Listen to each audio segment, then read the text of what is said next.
Teachers PGTRB result வந்தது உங்க எல்லாருக்குமே தெரியும். இதுல பாத்தீங்கன்னா கிட்டத்தட்ட 84,156 பேர் தமிழ் எலிஜிபிலிட்டி டெஸ்ட் மட்டும் ஃபெயில் ஆயிருக்காங்க. இப்ப பாட வாரியா நீங்க பார்க்கும்போது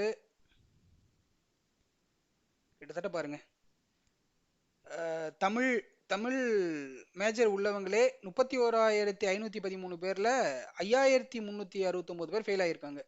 இங்கிலீஷ்ல பாருங்க கிட்டத்தட்ட பாதிக்கு பாதி 41,000 பேர்ல 18,065 பேர். மேக்ஸ்ல கம்மியா தான் இருக்காங்க, 41,000த்துல 13,000 பேர் சம்திங்.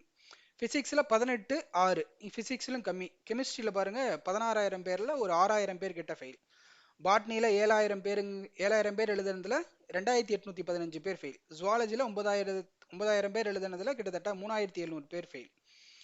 இந்தாண்ட சைடு வந்து நமக்கு commerce, economics, history, geography, political science, computer science, physical education, இந்த இதில் எல்லாத்துலேயுமே கிட்டத்தட்ட எல்லாத்துலேயுமே 50% பாதிக்கு பாதி ஃபெயில் ஆயிருக்காங்க.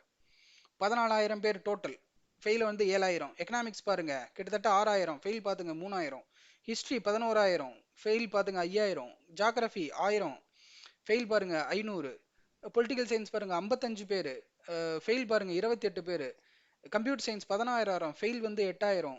ஃபிசிக்கல் எஜுகேஷன் டோட்டல் 4,000 ஃபெயில் வந்து 2,852. ஸோ பாதிக்கு பாதி வந்து ஃபெயில் ஆகியிருக்காங்க இந்த சைடில் உள்ள மேஜர்ஸ் எல்லாமே. நான் மொத்த கேண்டிடேட்ஸ் வந்து பார்த்தீங்கன்னா 2,20,412 பேர். அதில் பார்த்தீங்கன்னா 84,156 பேர் டோட்டலாக ஃபெயில் ஆயிருக்காங்க.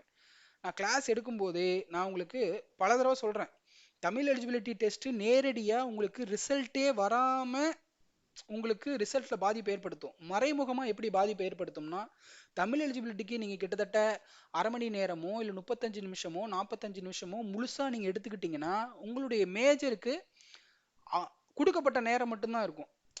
அப்போ அந்த நேரத்தையும் நீங்கள் வந்து முழுசா தமிழ் எலிஜிபிலிட்டின்னு கொடுத்த அரை மணி நேரத்தையும் பயன்படுத்தாம தமிழ் எலிஜிபிலிட்டிக்காக நீங்க கம்ப்ளீட்டா ப்ரிப்பேர் ஆயிட்டீங்கன்னா அதை ஒரு 10ல இருந்து 15 நிமிஷத்துல முடிச்சுட்டு மீதி 1/4 மணி நேரத்தை உங்க மேஜருக்கு கொடுத்து மேஜர் மார்க்கையும் பூஸ்ட் பண்ணலாம் அப்படின்னு சொல்லி சொன்னேன்.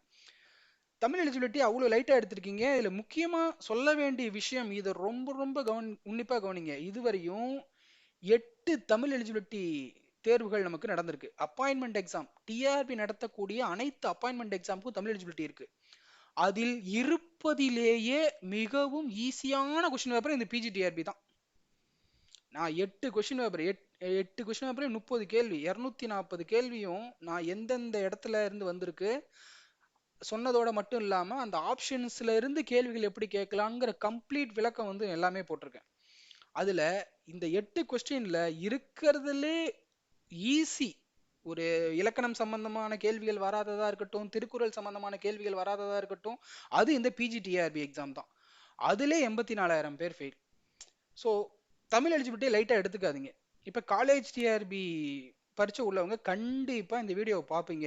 நீங்கள் தயவு செஞ்சு டீச்சர்ஸ், நான் காலேஜ் டிஆர்பி படிக்கிறவங்களுக்கு நான் என்ன சொல்கிறேன்னா, நீங்கள் நிறைய பேர் என்ன அப்ரோச் பண்ணுறீங்க, கிளாஸ் கொஞ்சம் எடுங்க, முடிஞ்ச அளவுக்கு எடுங்கன்னு. நீங்கள் ப்ராபபிலிட்டியிலே நான் கிளாஸ் எடுக்க சொல்கிறீங்க. நான் அக்யூரேசியில் கிளாஸ் எடுத்து வச்சிருக்கேன். இப்போ ஒரு ஸ்டூடெண்ட், நீங்கள் எல்லாருமே ப்ரொஃபஸர் தான் இப்போ காலேஜ் டிஆர்பி படிக்கிறவங்களாம். இப்போ உங்கள்கிட்ட ஒரு ஸ்டூடெண்ட் வந்து ஒரு செம் ஃபுல்லாக படிக்காமல் கடைசி மாதம் வந்து முடிஞ்ச அளவு இப்போ ஏதாவது எனக்கு சொல்லிக் கொடுங்க அப்படின்னா உங்களுக்கு எப்படி இருக்கும்? கிட்டத்தட்ட நானும் அதே மனநிலையில தான் இருக்கேன். ஏன்னா பிஜிடிஆர் தமிழ் எலிஜிபிலிட்டியில் அவங்க எங்கேருந்து எப்படி கேள்வி கேட்பாங்கன்னே தெரியாது. ஸோ வந்து நீங்கள் அட்டை டு அட்டை படிக்கணும். இன்னொரு விஷயம், புது புக் படிக்கணுமா பழைய புக் படிக்கணுமா இந்த கேள்விகள் இருக்குது. நியூ எடிஷனுக்கும் ஓல்டு எடிஷனுக்கும் வந்து பார்த்தீங்கன்னா கிட்டத்தட்ட ஒரு 4 பாடங்கள் மட்டும்தான் உங்களுக்கு வித்தியாசம் இருக்குது. இங்கே பார்த்தீங்கன்னா இப்போ ஓல்டு எடிஷனுக்கும் நியூ எடிஷனுக்கும் என்ன வித்தியாசம்னா, இங்கே கீழே நான் சொல்லியிருக்கேன் பாருங்க, புதுசாக இணைக்கப்பட்ட பாடங்கள் இவ்வளோதான் அங்கே வித்தியாசமே இருக்கு. என்னன்னா செய்யுள் பகுதியில் மேகம், முத்தொள்ளாயிரம், அக்கறை, இதை வந்து நியூ எடிஷன்ல இணைச்சிருக்காங்க. பன்முக கலைஞர் இணைச்சிருக்காங்க. விரிவான பகுதியில் பிரம்மம், கிட்டத்தட்ட 3 4 5 பகுதிகளை மட்டும்தான் இணைச்சிருக்காங்க. அப்ப இந்த பழைய ஓல்டு எடிஷன்ல இருக்கிறதையும் நீங்க படிக்கணும், நியூ எடிஷன்ல இருக்கிறதையும் நீங்க படிக்கணும். கண்டிப்பா அப்படி நீங்க படிச்சா மட்டும்தான் நம்ம ஒரு பயம் இல்லாம போக முடியும். நீங்க ஜஸ்ட் முடிஞ்ச அளவுக்கு இந்த குறைவான நாட்கள்ல சொல்லுங்க அப்படின்னா, அதற்கு என்னுடைய அட்வைஸ் என்னன்னா, பாக்ஸ் இன்ஃபர்மேஷன், ஸ்கூல் புக்ல பாக்ஸ் போட்டு ஒரு இன்ஃபர்மேஷன் கொடுத்துருப்பாங்க, அதை படிக்கணும். அது அப்புறமேட்டு போல்டா கொடுத்துருப்பாங்க. சில லெட்டர்ஸ் வந்து கலர்டு லெட்டர்ஸாகவும் போல்டாகவும் கொடுத்துருப்பாங்க. அந்த விஷயங்களை படிக்கணும். புக் பேக் படிக்கணும். புக் பேக் படிக்கணும். ப்ளஸ் வந்து ப்ரீவியஸ் இயர் கொஸ்டின் பேப்பர். இந்த 4 விஷயத்தையாச்சும் காலேஜ் டிஆர்பி ப்ரிப்பேர் பண்றவங்க இந்த கடைசி உங்களுக்கு இருக்கிற இந்த குறைவான நாட்கள்ல எதையாச்சும் பண்ணுங்க. ஸோ நான் வந்து ஒரு ப்ராபபிலிட்டியில் கிளாஸ் கண்டிப்பாக எடுக்க மாட்டேன். நான் அக்யூரேசியில் ஆல்ரெடி கிளாஸ் எடுத்து வச்சிருக்கேன். உங்களுக்கு நீங்கள் என்னுடைய கிளாஸஸ் நான் கிட்டத்தட்ட 4 இயர்ல இருந்து 5 இயர் வரைக்குமே நான் ஃப்ரீயாக தான் வந்து யூடியூப்ல எந்த ஒரு மெம்பர்ஷிப்பும் வாங்காமையே நீங்கள் ஃப்ரீயாகவே பார்த்துக்கிற மாதிரி தான் நான் பண்ணியிருக்கேன்.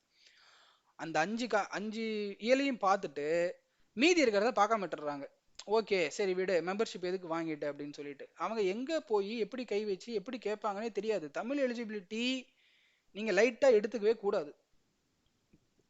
ஸோ காலேஜ் டிஆர்பி படிக்கிறவங்க நீங்கள் இந்த box information, bold information, plus வந்து book back, previous year question பேப்பரை இப்போதைக்கு நீங்கள் பார்த்துட்டு போங்க. உங்களுக்கு டைம் கிடையாது. மேக்ஸிமம் நீங்கள் அதை பார்த்துட்டு போனீங்கனாலே நீங்கள் பாஸ் பண்ணிடலாம். பட் நியூவாக இப்போ தமிழ் எலிஜிபிலிட்டி இப்போ பிடி எக்ஸாமுக்கு ரெடி ஆகிறவங்களா இருக்கட்டும், எஸ்ஜிடி எக்ஸாமுக்கு ரெடி ஆகிறவங்களா இருக்கட்டும், நீங்களாம் வந்து கண்டிப்பாக 10th புக்கு 100% வாங்கிட்டு நான் வந்து ஒவ்வொரு இடத்துலையுமே ஒவ்வொரு வரியுமே நான் எக்ஸ்பிளைன் பண்ணியிருப்பேன். கான்செப்ட் வைஸாகவும் சொல்லியிருப்பேன், ஷார்ட்கட் வைஸாகவும் சொல்லியிருப்பேன். நீங்கள் அதை எல்லாமே கரெக்டாக வந்து நான் ஒன் டைம் நான் வீடியோ பார்க்குறப்ப நான் சொல்கிற விஷயங்களை நீங்கள் உங்களுடைய 10th புக்கில் நோட் பண்ணிட்டு வந்துட்டீங்கனாலே கண்டிப்பாக வந்து உங்களுக்கு தமிழ் எலிஜிபிலிட்டி மேலே இருக்க பயம் போயிடும். நான் ஒவ்வொரு லெசன்லேயும் சொல்லியிருப்பேன், இப்படி ப்ரீவியஸ் இயர் கேள்வி கேட்டிருந்தாங்க, ஸோ இப்படி வரலாம், இனி வரக்கூடிய தேர்வுகள் இப்படி வரலாம்னு எல்லாமே பக்காவாக எடுத்திருப்பேன். இருக்கிறதுலே எஸ்ஜிடியும் பிடி எக்ஸாமும் கேள்விகளும் தான் கஷ்டமாக கேட்டிருந்தாங்க. அப்படிப்பட்ட ஒரு கொஸ்டின் பேப்பர் உங்களுக்கு வந்தால் கூட நீங்கள் ஈஸியாக ஆன்சர் பண்ணிடலாம். ஸோ வந்து நீங்கள் ஃபுல்லாக அது வந்து என்னுடைய காணொலிகளை பார்க்கணும். ஸோ இப்போதைக்கு காலேஜ் டிஆர்பி இருக்கிறவங்க நீங்கள் உங்களுக்கு அந்த டைம் இல்லை, அதனால் நீங்கள் ஜஸ்ட்டு வந்து நான் சொன்ன அந்த 4 விஷயங்கள், பாக்ஸ் இன்ஃபர்மேஷன், பாடங்களுக்கு நடுவில் போல்டு பண்ணி கொடுத்துருக்கிறதும் கலர்டு பண்ணி கொடுத்துருக்கிற letters, book back questions, previous year questions, இந்த 4 விஷயங்களை மட்டும் காலேஜ் டிஆர்பி படிக்கிறவங்க நீங்கள் பார்த்துட்டு போங்க. உங்களுக்கு இருக்க கம்மியான டைம் அதுதான். மற்றபடி நீங்கள் பிடி எக்ஸாம் படிக்கிறவங்களா இருக்கட்டும், தமிழ் எலிஜிபிலிட்டி டெஸ்ட்டை குறைவாக நீங்கள் மதிப்பிட வேண்டாம். அட்டை டு அட்டை படித்து வச்சுக்கோங்க. மெயினாக other physics, chemistry, maths, zoology, பாட்னியில் இருக்க மேஜர் உள்ளவங்களாம் உங்களுக்கு இதில் ஒரு 10 நிமிஷத்துலேருந்து ஒரு 15 நிமிஷம் அப்படி நீங்கள் டைமை சேவ் பண்ணிங்கன்னா அது உங்களுக்கு மேஜருக்கு பெரிய அளவில் உதவும். ஸோ வந்து தமிழ் எலிஜிபிலிட்டி நான் மறுபடியும் சொல்கிறேன், லைட்டாக எடுத்துக்காதீங்க. நீங்கள் என்னுடைய ஃபுல் வீடியோஸ் எல்லாமே நான் போட்டிருக்கேன். New edition, old edition, book பேக்கில் இருக்க கேள்விகள் எல்லாமே பார்ட் பை பார்ட்டாக போட்டிருக்கேன். அது எல்லாத்தையுமே நீங்கள் பார்த்துட்டிங்கன்னா ஜஸ்ட் உங்களுக்கு ரிவிஷனுக்கு அந்த எல்லா வீடியோஸையும் பார்த்துட்டு நான் சொல்கிற விஷயங்களை எல்லாமே நீங்கள் நோட்டில் எழுதி வச்சுட்டு சொல்கிற ஷார்ட்கட்ஸை ப்ராக்டிஸ் பண்ணிவிட்டு நீங்கள் பண்ணிட்டீங்கன்னா ரிவிஷன் கொடுத்து தான் ஆகணும். அது வந்து பார்த்தீங்கன்னா ஒரு ஒரு வாரத்துக்கு ஒரு அரை மணி நேரம் இல்லைன்னா வாரத்துக்கு 1 மணி நேரம் நீங்கள் கொடுத்துட்டிங்கனாலே போதும். ஸோ இந்த தமிழ் எலிஜிபிலிட்டி அப்படிங்கிற இந்த பிரச்சனைக்குரிய ஏரியாவை பிடி எக்ஸாம் படிக்கிறவங்க முதல்ல வந்து அந்த தலைவலி இல்லாமல் பண்ணிடுங்க. நான் காலேஜ் டிஆர்பி படிக்கிறவங்களுக்குமே ஆரம்பத்துல இருந்தே நான் வீடியோ போட்டு சேருங்கன்னு சொல்கிறேன், யாரும் சேரல. இப்போ கடைசி டைமில் டைம் இல்லைன்னு சொல்கிறாங்க. ஸோ அதே போல் பிடி எக்ஸாம் உள்ளவங்களும் அந்த மாதிரி ஒரு நிலைமையில் இருக்க வேண்டாம். தமிழ் எலிஜிபிலிட்டிங்கிற விஷயத்த இமிடியேட்டாக அந்த ஒரு விஷயத்துக்காக நம்ம பயப்படக்கூடாது. அந்த விஷயத்தால் தமிழ் எலிஜிபிலிட்டியால் நம்ம ரிசல்ட் பாதிக்கப்படக்கூடாதுங்கிறவங்க இமிடியேட்டாக நீங்கள் முதல்ல ஃபஸ்ட்டு 5 ஏழுகளை பாருங்கள். பார்த்துட்டு உங்களுக்கு டீச்சிங் பிடிச்சிருக்கு, அது சொன்ன ஷார்ட்கட்டும் கான்செப்டும் எல்லாமே தெளிவாக இருக்குங்கிற பட்சத்தில் நீங்கள் மீதி ஏழுகளை மெம்பர்ஷிப் கொடுத்து சேர்ந்துருங்க. தமிழ் எலிஜிபிலிட்டி நான் மறுபடியும் சொல்கிறேன், இது லைட்டாக எடுத்துக்காதீங்க. இது பல வகையில் மார்க் உங்களுடைய மேஜரில் மார்க் குறைக்கிறதுக்கும் வழிவகை பண்ணும். இந்த மாதிரி ஃபெயில் ஆக்கி விட்டுட்டு ரிசல்ட்டும் வர விடாமல் பண்ணும். ஸோ லைட்டாக எடுத்துக்க வேண்டாம். காலேஜ் டிஆர்பி உள்ளவங்க நான் சொன்ன விஷயங்களை மட்டும் இப்போதைக்கு ஃபாலோ பண்ணுங்கள். நீங்கள் இப்போதைக்கு நீங்கள் ஜாயின் பண்ணி பார்க்கறதுல உங்களுக்கு டைம் இல்லை. ஸோ நான் சொன்ன 4 விஷயங்களை மட்டும் ஃபாலோ பண்ணுங்கள்.